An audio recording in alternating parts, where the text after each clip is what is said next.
Good afternoon, everybody. My name is Bill Cederberg, and it's an honor to kind of be a chair of this event that Sarah Nichols did all the work for. We're calling this the Broadband Update Roundtable, and it's really a conversation with Angie Bailey of the State Bio Office, and we're just delighted to have Angie here. And I was teasing her earlier that the real purpose is for her to announce that all $2 billion of state and federal money is now going to go to Western North Carolina instead of throughout the state. But she can get into those details a little bit later. She's already nervous now about what that's all about. My little role as an introduction here is to remind everybody that we started down this path about 5 years ago. When 5 cities got together to put together a request for negotiations. That ended up with the WestNGN network, and that is a group that Sarah Nichols currently really manages and runs. We then 2 years ago spun off the WNC Broadband project, which is really through UNC Asheville, and we are currently involving, I think, 4 or 5 UNC students that are helpful to this event tonight. So we welcome everybody. I am now going to introduce Sarah Thompson. Sarah is with the Dogwood Trust. The Dogwood Trust has been phenomenally supportive of our broadband efforts over the last few years. And just to remind everybody, they put in money to help mapping. They help put in money to improve the marketing of broadband to get people to take speed tests and be part of the state mapping exercise. They've helped fund hotspots in our schools. They have helped put $2 million into the Institute of Emerging Issues initiative on digital inclusion. They have been phenomenally supportive, and part of that is the work of Sarah Thompson. Sarah was with the Southwest Commission as executive director, and then she moved over to the Dogwood Trust. And we've asked Sarah to say a few words, and then Sarah will introduce Sarah Nichols, who, as I said before, actually, from my point of view, does most of the work on this project. So Sarah Thompson, welcome. We're delighted to have you join us. Thank you, Bill. I'm delighted to be here. Good afternoon, everyone. So the Dogwood Health Trust, our mission is to dramatically improve the health and well-being of the people and communities in Western North Carolina and our 18-county footprint. So from the get-go, we realized that broadband was really crucial issue to our mission, whether it's in education, healthcare, economic opportunity, which is my area.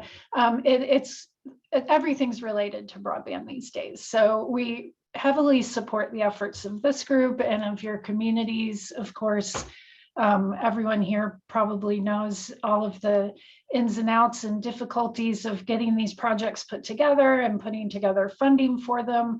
But I just want to make it very clear that Dogwood is a resource and a supporter of this work.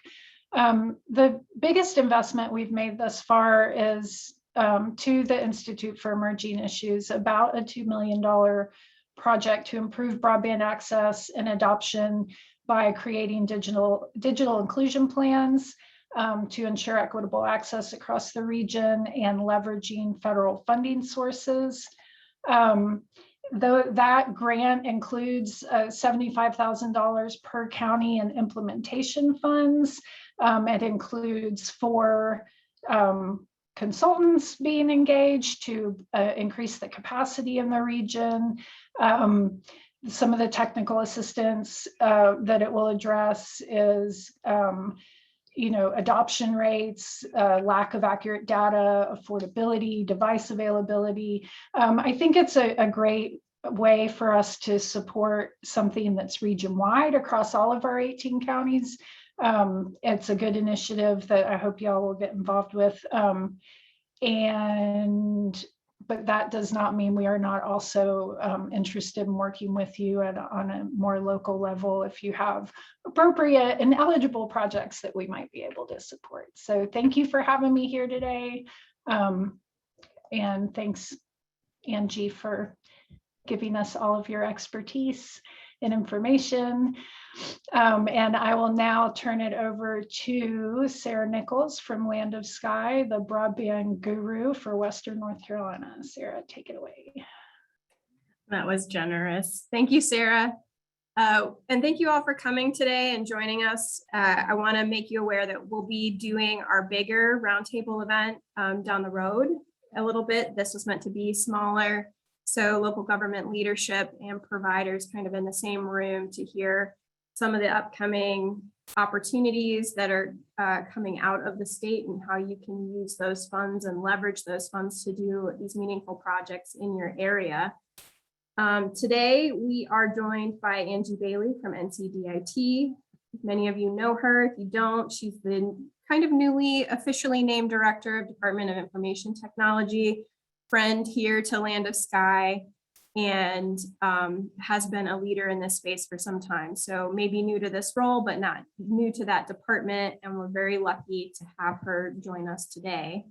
We know, or I know, you guys have a lot of questions, and we've dedicated a lot of time in this program to that part. So she'll be speaking for about 25 minutes, and then go ahead and start sending those questions over to the chat box. We'll be filtering those, getting those presented to her, and then if we have more, we will certainly follow up with you later. So we'll be keeping notes of all that. I know she's also got a big document coming out with a lot of FAQs. So without much further ado, Angie, would you like to share the screen? Yeah, thanks for having me today. I'm Angie Bailey. I'm Director of the Broadband Infrastructure Office at Ncdit. And let me get my right screen shown here. All right, can you all see these slides? Yes, we see your slides. Okay, cool. We had a we had a session this morning for our Great Grant launch, and we did an hour-and-a-half session, and our video didn't work. So I figure it's only, it's only can go improve from there. But thank you for having me. There's a lot going on with broadband, obviously. Angie, before you get started, Yeah. can you enlarge the screen and put it on the slideshow let's see. option? That's for some of us that are slightly older, that's easier to see the big screen. Thank you. Does that work? Yeah. Okay, super. So let me just dig in here. The Broadband Infrastructure Office is part of what's the new Division of Broadband and Digital Equity at Ncdit. And so that division was created last summer. We've created a new Office of Digital Equity and Literacy last summer to make sure that as we're working on broadband infrastructure, that we're not leaving out the digital equity piece of it all. And so our operation is obviously growing. The focus from our governor is that we focus on these kind of three pillars in these slides, which would be, the infrastructure itself. Affordability is a big charge that comes out of our governor's office, and then digital literacy and enablement. And so those are the pieces that we've been looking at. Of course, when the state budget passed last November, the ARPA funding that has been available was appropriated for our state programs. And so that's what we're really digging into now. And making sure that we can address all these issues with the ARPA money that's out there. This slide says approximately 1.1 million North Carolina residents households lack access. That's a combination of affordability, availability, and of course we all know that the data is not as granular as we want it to be, but nevertheless, that's one statistic that we've captured from a consulting group that worked with us. But our metrics that we're focused on is making sure that, the 95% of folks that we, according to FCC data, that we think have access now, that we're actually getting to the real data and making sure that 98% of our households have access by 2025. The goal is to have at least 80% of our households subscribing to broadband, 100% of our households with children subscribing to broadband. These are by 2025. And then we get increased adoption across racial subgroups. And so that's a big focus of the office and the division now as well. And so those are some of the metrics, but the funding that we have now that, I don't know, I can't say it's all going to Western North Carolina, but I'd say you all have a great chance at applying for a lot of these funding pots because of all the amazing work you have done. And you've been so dedicated in broadband and the broadband space for so many, really for decades. So the pots that are out there now, it is American Rescue Plan Act funding. There's 941 million actually of ARPA dollars, 30 million in this slide is state funds. So one pot is our Great Grant Program. Which is basically incenting last mile providers to build to our unserved areas. That program was launched initially in 2018, or created in 2018, launched in 2019. So we've had several years of those grants, as you all probably know. The Completing Access to Broadband program is a $400 million pot. That's a new program that will be partnering with counties directly on last mile infrastructure builds. There's a $90 million stopgap program. That's kind of how are we going to fill in the gaps that are left after GRADE and CAB are built out. There's a broadband make ready accelerator pot, which is also called the pole replacement fund. That's $100 million to help with pole replacement costs. And then there's $1 million set aside for broadband mapping. And then there's also $50 million that's been set aside for awareness and digital literacy training. And that will be kind of a combination of grants and with also a focus on helping people understand the opportunities under the Affordable Connectivity Program from the FCC. And there's some administrative funding. So the infrastructure pots all run through the bio office. The awareness and digital literacy funding comes through our Office of Digital Equity and Literacy. So we're working hard to get these programs developed and get the money out there.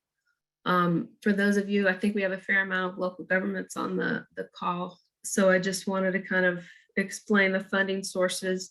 I'm sure you all are familiar with kind of the ins and outs of American Rescue Plan dollars. So a lot of the funding, most of the funding is coming from state fiscal recovery funds, which are similar to your local fiscal recovery funds. So that's the CAB, the stopgap, the pole replacement fund, and a portion of GRADE. We know that final rule from Treasury came out on January 6th. So, I think it's 400 plus pages. We have, examined those rules in relation to these state programs. Generally the purpose, the purpose in the original interim final rules, build broadband to unserved and underserved households and businesses.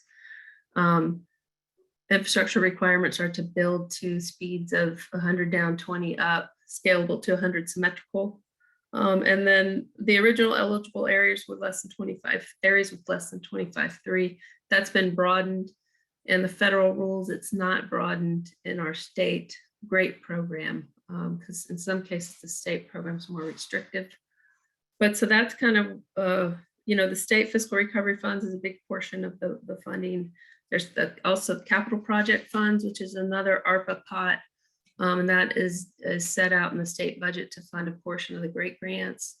That guidance was released September 20th of last year. Jeff Searle, who was our former bio director, and many of you may know, is heading up the capital projects fund work at US Treasury. So we're glad that they have him there for his expertise.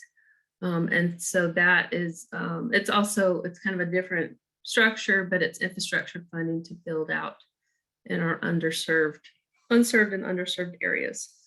So those are the funding pots and the kind of the rules that will accompany those pots we have to all be aware of.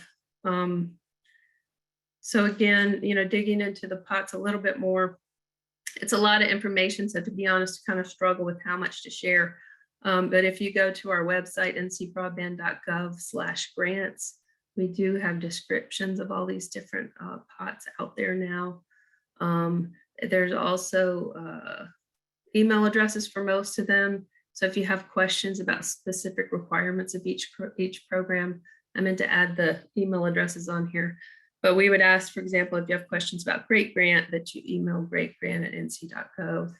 Similarly for CAB, we have an email address called cabprogram@nc.gov, because we're trying to, there's a lot of questions. We're trying to collect them in one place so we can work on FAQ documents.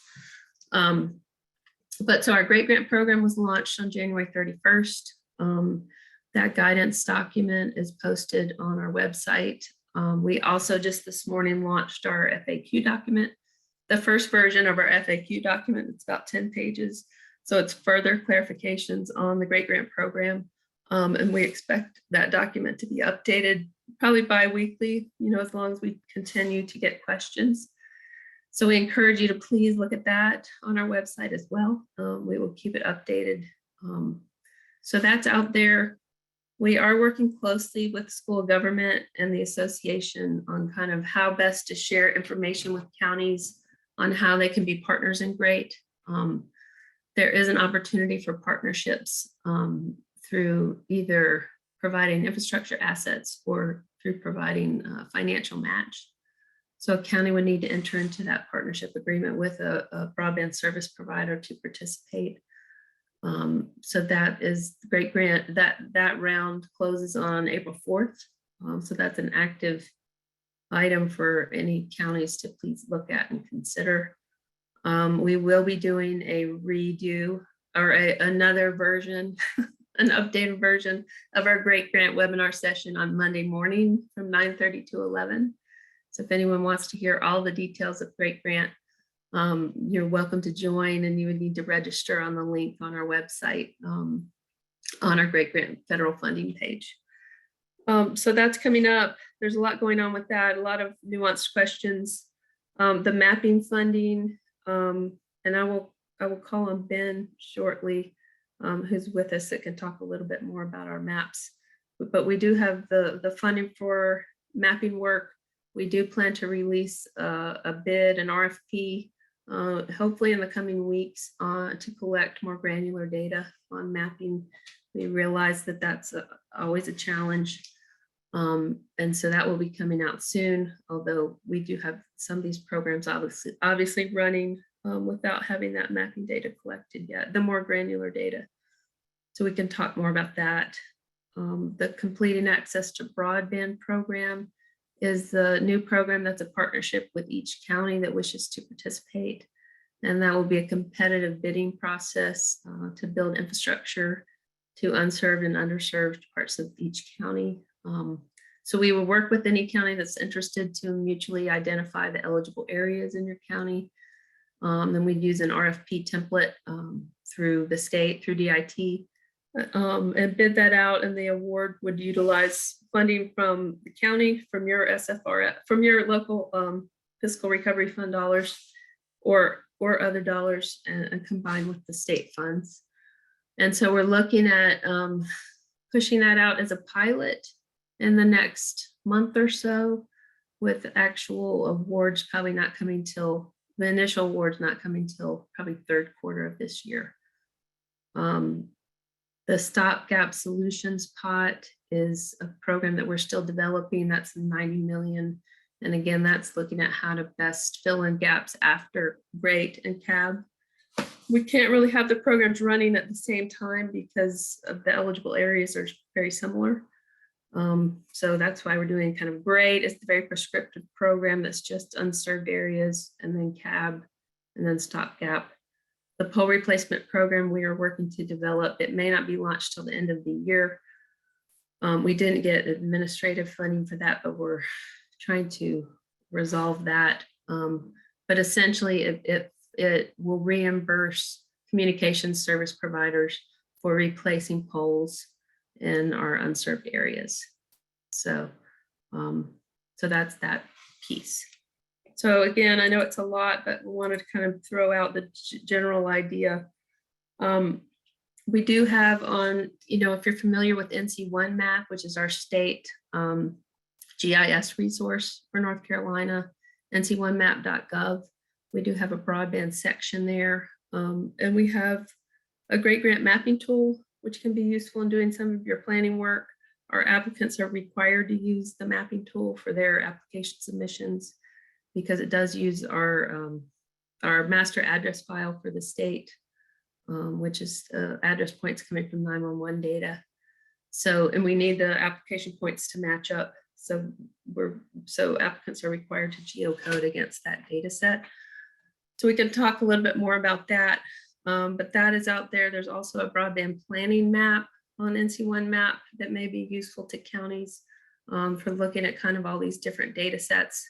I didn't include a lot of mapping slides in here, but we can dig into that more. So that's kind of all the ARPA money. I think this is my last slide. I just wanted to touch on also the Infrastructure Investment and Jobs Act funding that's coming out. So of course, ARPA passed in March of 2021. Infrastructure Investment and Jobs Act passed in November. And so that is money that will be coming, $65 billion in broadband funding in that federal act. 48 billion of it is coming through NTIA. There's a part of it, 14.2 billion, and this is an NTIA slide. I think they did a really good job, so I wanted to share it. 14.2 billion of that funds the Affordable Connectivity Program, which is the subsidy for disadvantaged populations to help provide for internet subscriptions.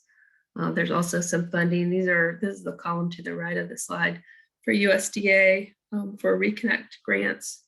But the other four main pots that will sit under NTIA are the BEAD program, which is $42.45 billion for last mile community anchor institution deployments. That will come through the states. We anticipate that it will come for North Carolina through our broadband division. And the rules for that pot will come out from NTIA. The notice of funding opportunity will come out in May. So we're kind of waited to see what that looks like. It's a formula-based grant, so we don't know the exact amount for North Carolina. It will require as a first step a 5-year state broadband plan.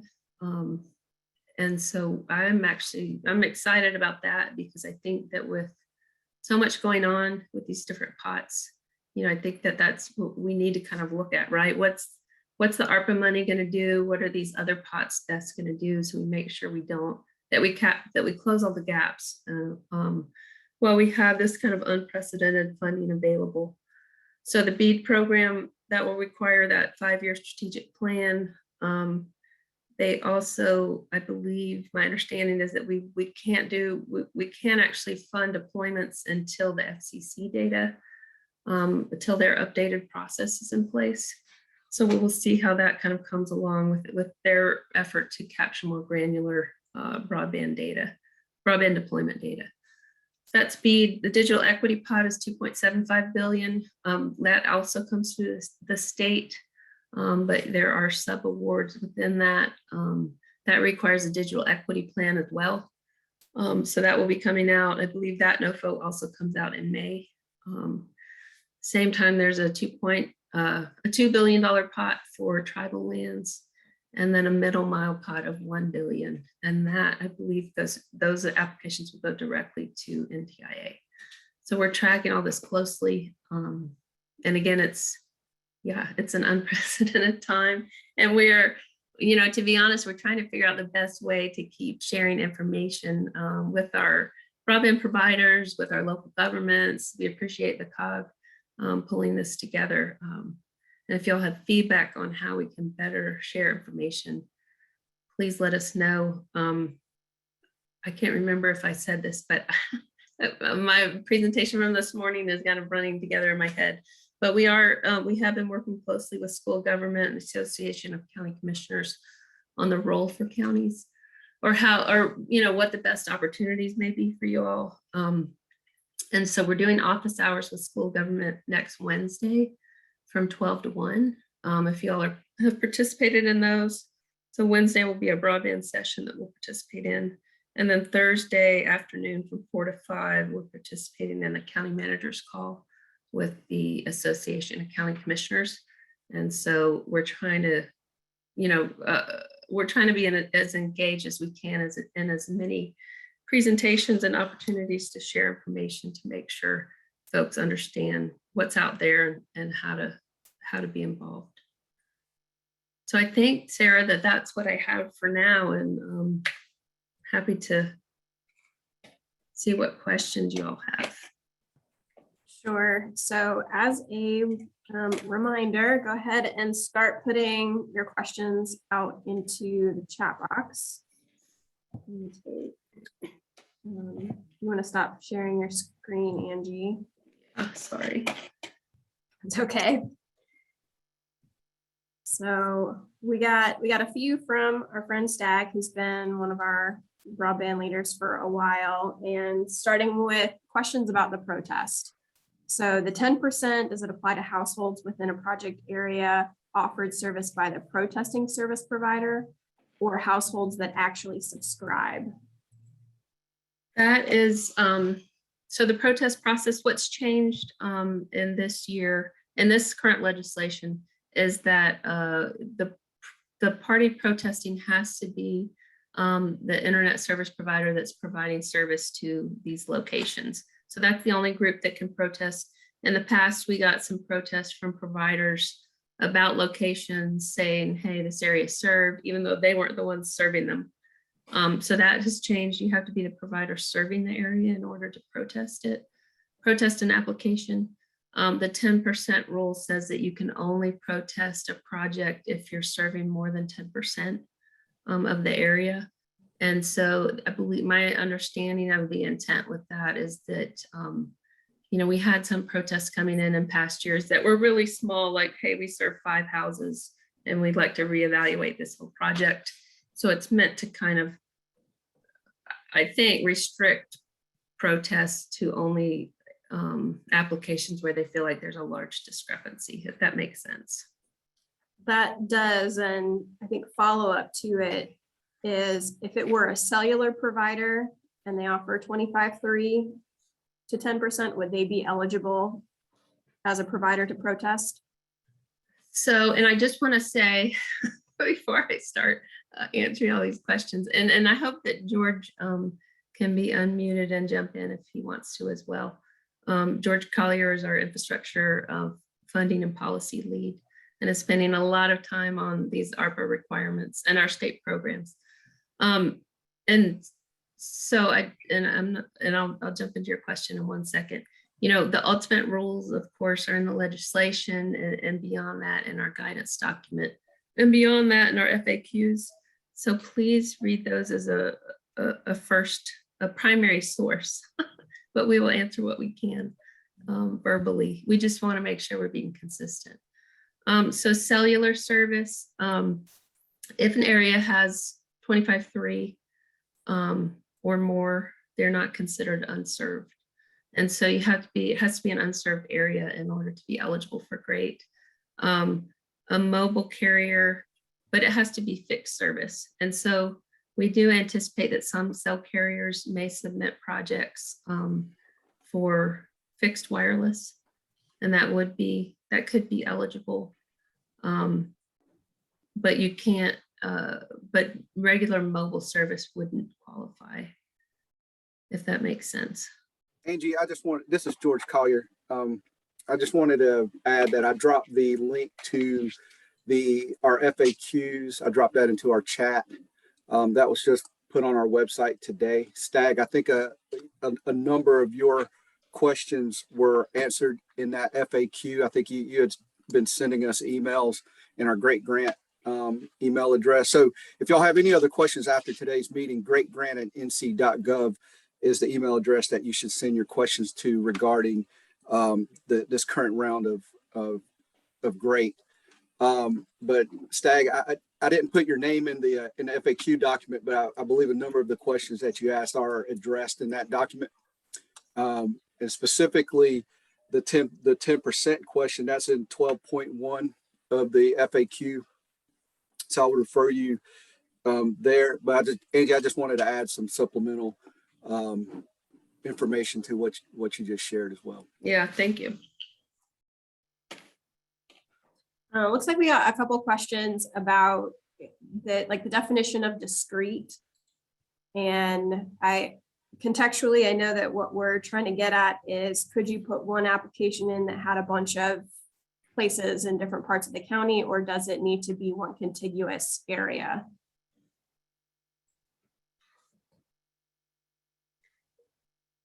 I'm not sure about the definition of discrete. I don't know that we Well, use I think the definition is an eligible project is a discrete and specific project. I think that's what Nathan was referring to. So he's asking if the project areas have to be contiguous, or the proposed project areas have to be contiguous.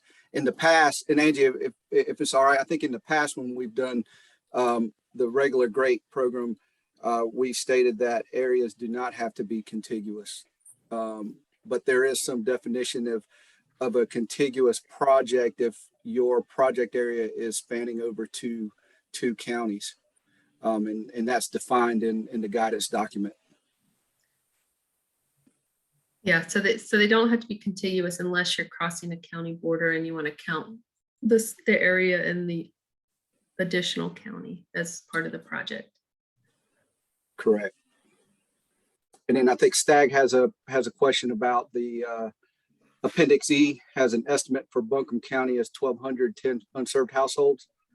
But based on their work, I mean, they've got a lot more than that. So he's asking, if an application is submitted for Buncombe County, can we use that data?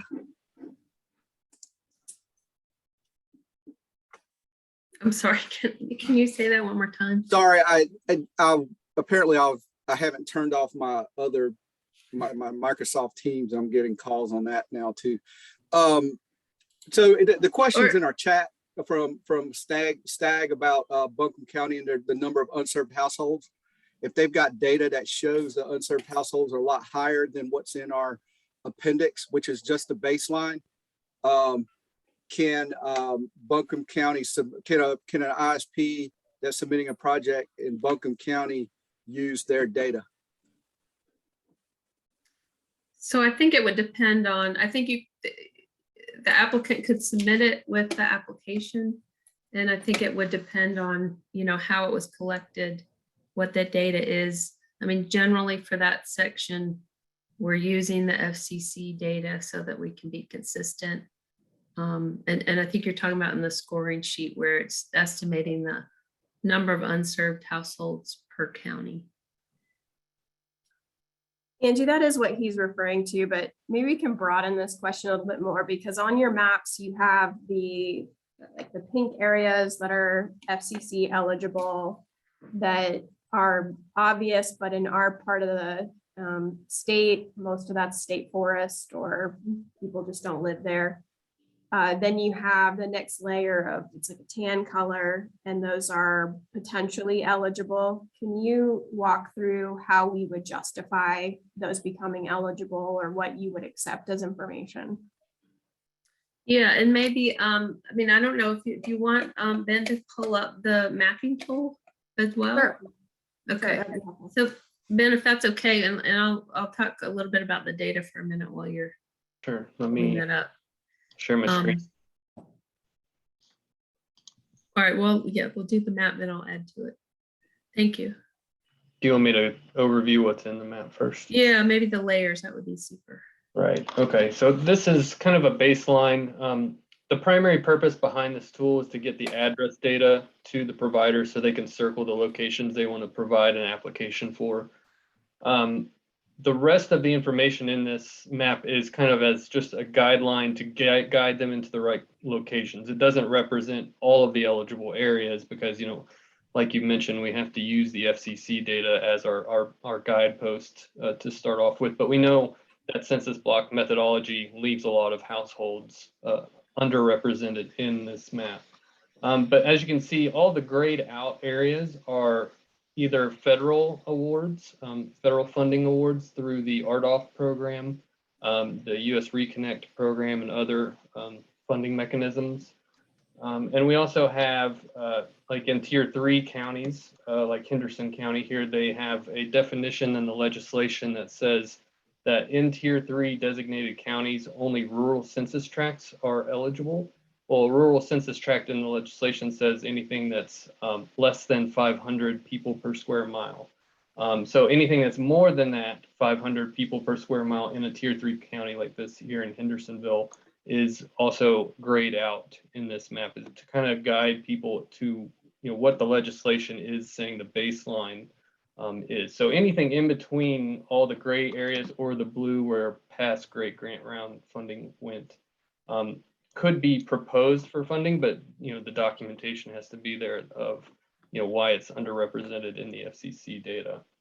So the FCC data is showing here in the red. What we do is we take the FCC Form 477 data, and for every census block, we summarize what's in that census block technology-wise. I'll show you, it will pop up. So we represent what's available. It's probably too small to see, but technology-wise, if it's DSL, fiber, cable, fixed wireless, whatnot. And then we use that to categorize the census blocks into different speed tiers based on what's available. And then once we have that, we created this red layer that represents what the FCC is showing as less than 25.3 service areas.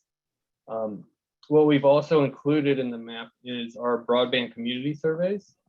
And as we zoom in, you'll see the little firefly dots behind the address points where we have received community surveys from the public that are showing a speed test of less than 25.3 or are indicating there's no service at all at the location. So we do have like a phone survey piece of our community survey that they can take it over the phone if they don't have service at all.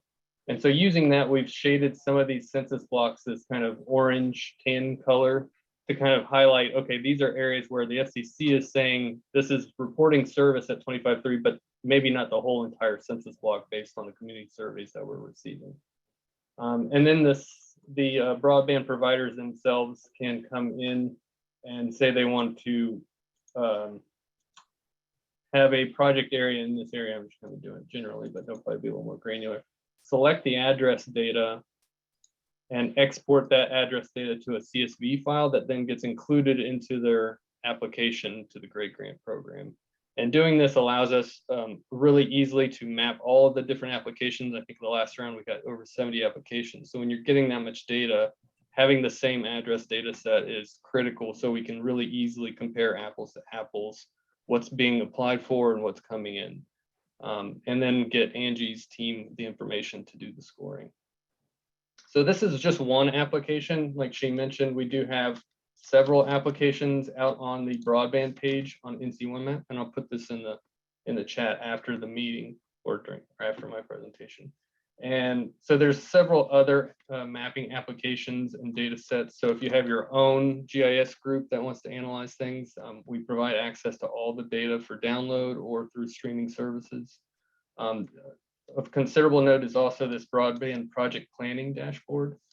And this will allow you to kind of do a county by county filter.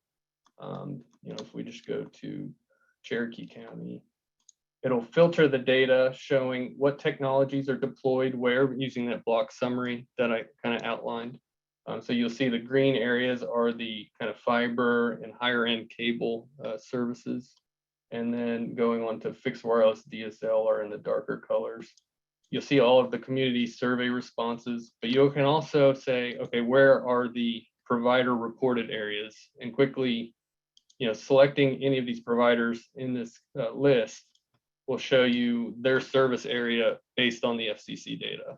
And so this kind of can give you a better picture of what's going on in the ground, what providers are serving what locations, and start the conversations more on the granular level. And as we get that granular data from that RFP that Angie mentioned, we'll try to fill in some of these gaps from the FCC data with this more household by household data set. But it's really critical that we have good address data. So I just want to say thanks to all the county local governments who participated in the NextGen 911 process. All of that data aggregation through the 911 systems has come up to the state level, and we're able to leverage that for these kind of exercises. So I just wanted to say thanks to all people on the line. Other than that, that's all, Angie. Thanks, Ben. So yeah, and Ben again was with the Center for Geographic Information and Analysis, which is part of Ncdit. They do an amazing job of helping us doing our mapping for us. So the Great Grant tool, our applicants are required to use that. I do think that what's going to happen is we dig more into the CAB program. We will be spending a lot more time talking with counties and communities about the mapping tools. So even though that one is designed for great, I think it's relevant to be thinking about for CAB as well. And I think that, Sarah, I didn't want to skip over your question. You had a question about, so if an applicant is applying for areas, for locations that show up as being in served blocks, then what we're asking for is the applicant provide the methodology, basically, of how they determine that these locations are actually unserved. And then we would have the right to request the actual raw data. But really, we want to know kind of how are they getting to the idea that these locations are unserved. We do want folks using the NC Broadband survey data, which we believe, shows which blocks are our partially served blocks. And then, of course, the protest process is the other vetting process that's available through our Great Grant program. And I think Bill had a question that I saw pop up for a minute about mapping. The goal with the RFP that we'll be putting out on mapping is to request address level data from our broadband providers. So while we don't have the new FCC data available yet, and while that process is still being developed, we'd be asking our providers in the state to actually provide address level data to us. We did collect data directly as a state years ago under the NTIA program. So, it's kind of going back to that concept for a year or so while the FCC data is still underway. We don't know how many providers will participate.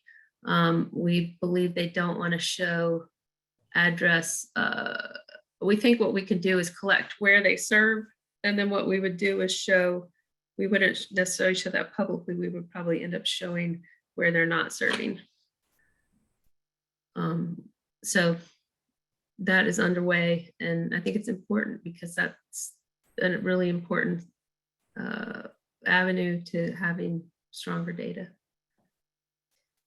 To that point, I want to let both DIT and kind of people on this call know that I have access to the NTIA maps, which has a lot of data we haven't had in the past regarding UCLA and labs. The state data is embedded in that. So if we're trying to figure out how we justify some of these areas we know are unserved, but the maps don't really communicate, come to us now for that, because hopefully we're going to put in some really good projects in this cycle. I think there's kind of a few questions here.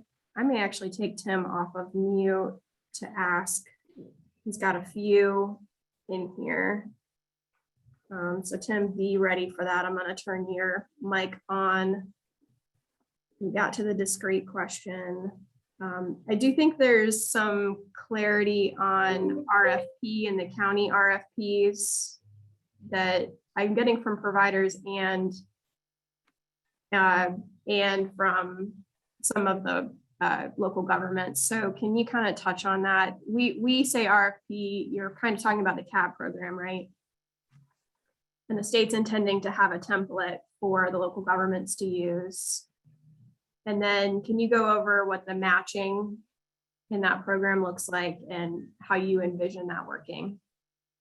Sarah, this is George. For the CAB program, we're still developing the guidelines for CAB. So I don't want to try to spend a lot of time talking about the CAB program. I know it's very important, but we've got to have the opportunity to really dig down and develop those guidelines. Specifically to Tim's question about the RFP process and our local governments required to go through an RFP process in order to provide financial match during the Great Grant process. So specifically for Great Grant, Tim, I'm going to direct you to the state legislation in Session Law 2021-180 in Section 38.10.A. The authorization for a county to provide grants was updated. And it says specifically in that section of the session law, if a county is not required to seek and consider requests for proposal when providing financial or other support in connection with an application from a private provider for a broadband service grant under GS 143B-1373. GS 143B-1373 refers to the GREAT Act. So it doesn't appear that if you all provide if a county provides a financial match to an applying ISP in the GREAT grant program, that you all have to do an RFP process. And I'll turn over to Angie for the remaining questions. Well, I was just gonna say, you know, this is why we're kind of leaning on, and we really appreciate the involvement of school government and the Association of County Commissioners, because it's a lot. We can't advise, you know, we can't give legal advice to counties. So kind of, we're trying to work with them so they understand all these types of questions and can be out there helping provide guidance to counties as well. I know like right now they're working on kind of a flow chart of these are all the opportunities available to counties with their local money, with GREAT, with CAB. And I think they plan to have that out in the next week or so.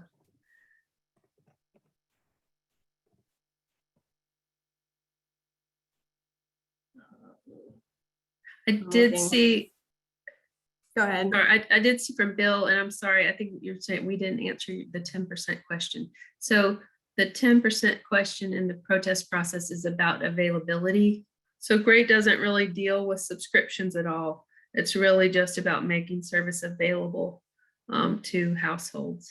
So it's so a provider could protest an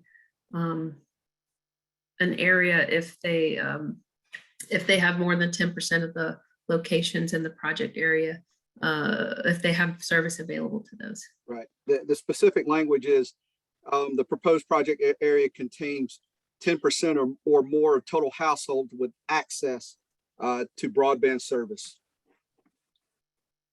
So it's access. Stag. I think that was Stag's question. Oh, that was Stag. Sorry. I think Tim had a few more. I think what is considered discrete based on GREAT grant guidelines, I think is the full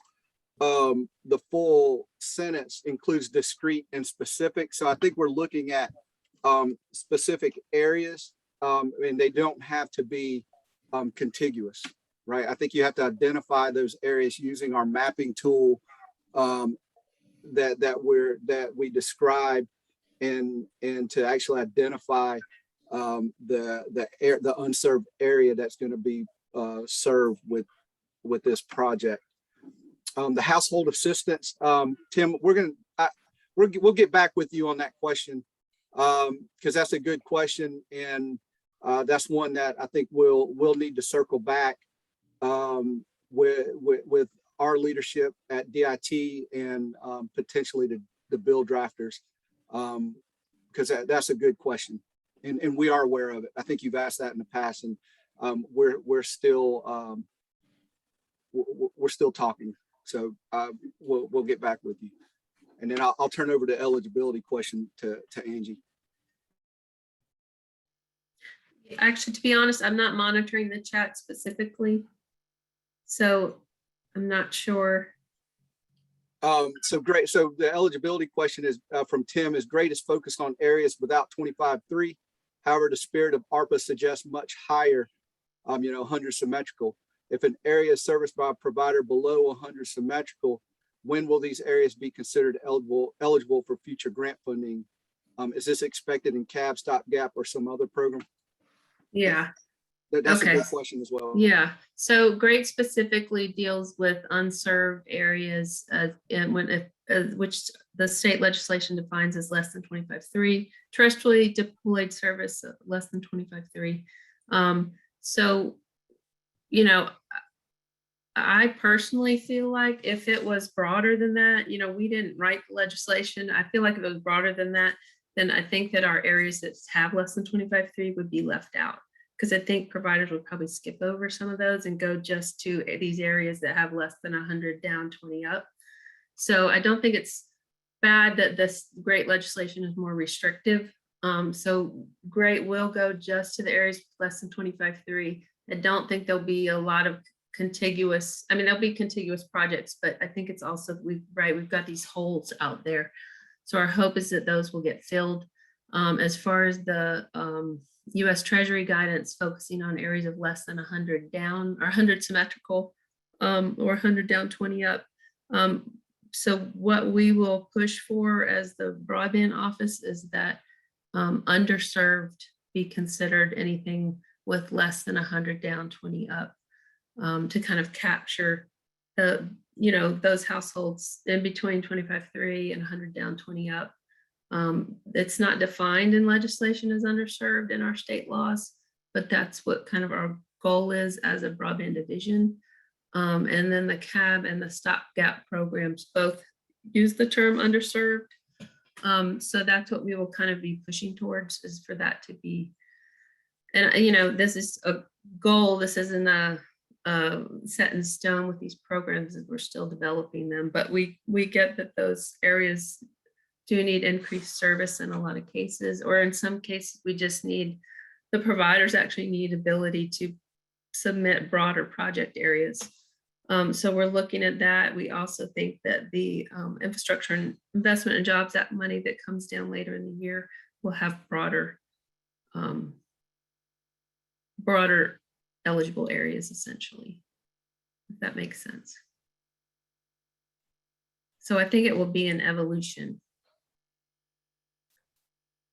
I've had a few more come to me, and a few more questions in direct chat. So this one's near and dear. So we at LOS have some plans that we've created that in the past the providers have been able to use to get the point. They could also have some sort of local initiative or a committee. And we've been asking is, our community profiles are older than 2 years long, which I think is your timeline, but we did a regional digital inclusion plan this summer. And would that suffice for the counties in our region to check that box? So I think you're talking about the community broadband playbook point. Yes. I would need to look back at the exact language in the guidance, but it's fairly broad. I mean, I think, sorry, I thought I had it open and now it's closed. But I think that the guidance language around the community broadband playbook point is fairly broad in terms of, if a county has, it does have the 2-year window, but if there's activities currently going on, then there's kind of the concept that could be, we could consider that a point for that. So I think that would probably work, but we have to look exactly against the guidance. Okay, so we'll probably get all of that for anything coming in our region then, is what we're hearing. Second to that, can you kind of give an overview of creative ways partnership points have been achieved? Yeah, I think, and the partnership language has changed a bit in this round, but essentially, a financial match is a fairly straightforward way, obviously. That said, there's a lot of different details, or, if a county puts in all of their ARPA money, then you get this amount. If you put in partial ARPA money, you get this amount. So there's a lot of different details in that. But essentially a financial match is fairly straightforward. We recognize, I think, the challenge is that, kind of getting the documentation needed together and approvals together for an April 4th deadline, especially for counties that have to go through their commissioners.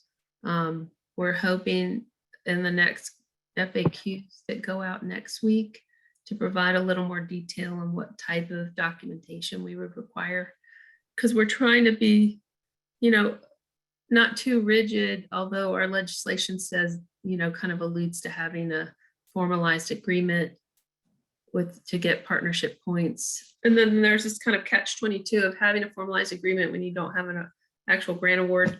So we're looking at that, and we again plan to include that in our FAQ doc, which we probably will be updated again next week. Right. That was just to add that to Angie's point, the definition of a partnership was one of the key terms that was updated for this round of GREAT. And if you're looking in the session law 2021-180, you can actually find that under section 38.4A, which is the State Recovery Fund broadband grants. That's using the ARPA dollars for this round of GREAT. The partnership criterion was also updated in that section as well. And that was one of the key points that we discussed today in our but it was a webinar, ended up being a conference call for a majority of folks, but we are going to make up for it on Monday. But yeah, so those are, you can actually find that definition specifically in our guidance document. We do have a section dedicated to that, the partnership, what that definition is, and then in the scoring matrix. So if you're looking in the guidance document, you can refer to page 8 for the partnership language, and then in the scoring section in section 5 of our guidance document. And essentially beyond the financial contributions would be if a county or if the partner is investing or providing access to some type of asset or infrastructure or property. So that's the other type.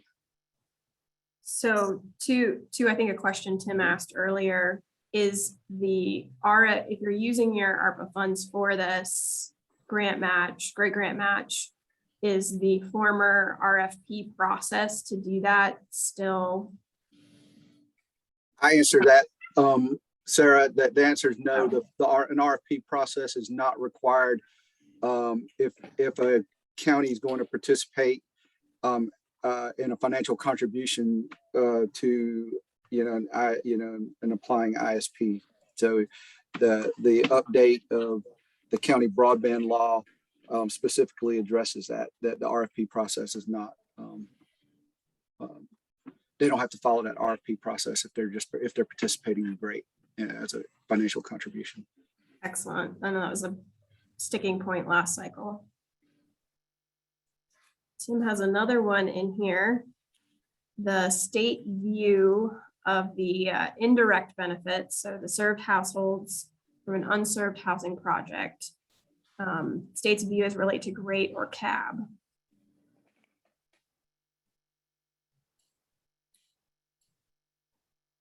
I'm looking for that. I'm not sure.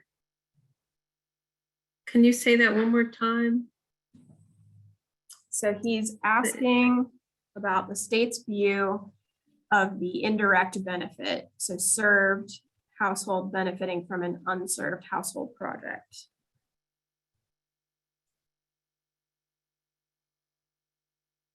So I have to be the only ones in the service area. Well, I think that, so, I think it depends on the program. For something like our GREAT program, it's very legislated, very prescriptive. It doesn't really address this idea of an indirect benefit. And we have to go by, my understanding, not being an attorney, is that if the state law is more restrictive, that's what we go by. So generally, a lot of the GREAT rules are coming from our state legislation.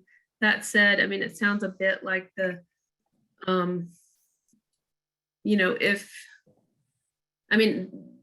the goal of GREAT, the rules around GREAT is that all the locations would be unserved within a project.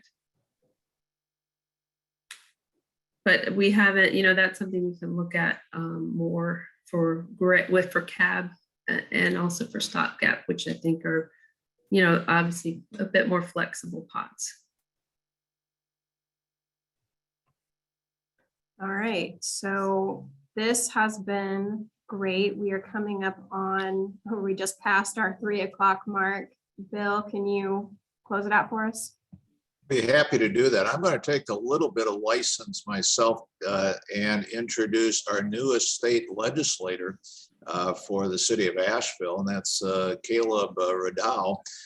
Caleb, do you want to introduce yourself very quickly? He's a new face in this arena, and we're delighted to have you join us. So 20-second introduction.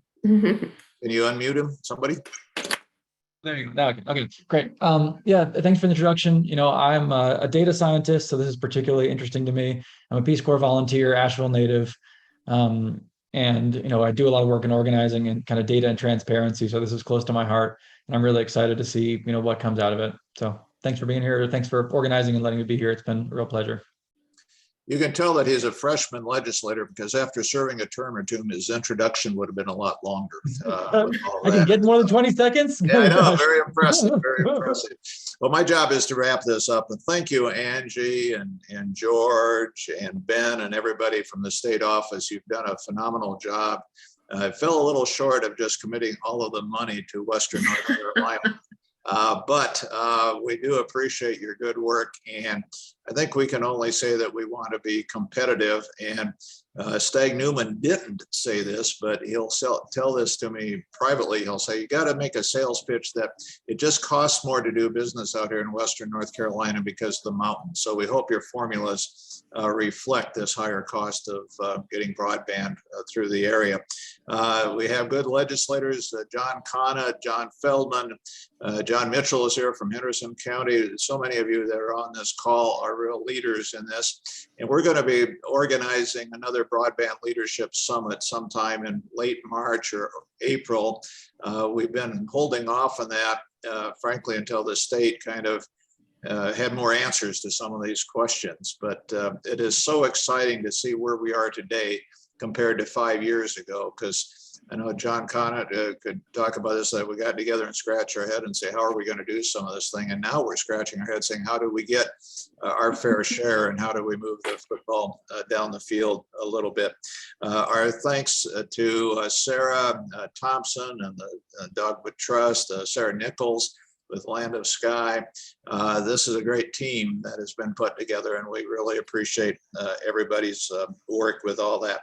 And so we're going to be back in touch as we organize things, and we're going to be focusing a little bit more on the role UNC Asheville and its students have played as we do that. So Sarah, is there any last thing that I forgot about?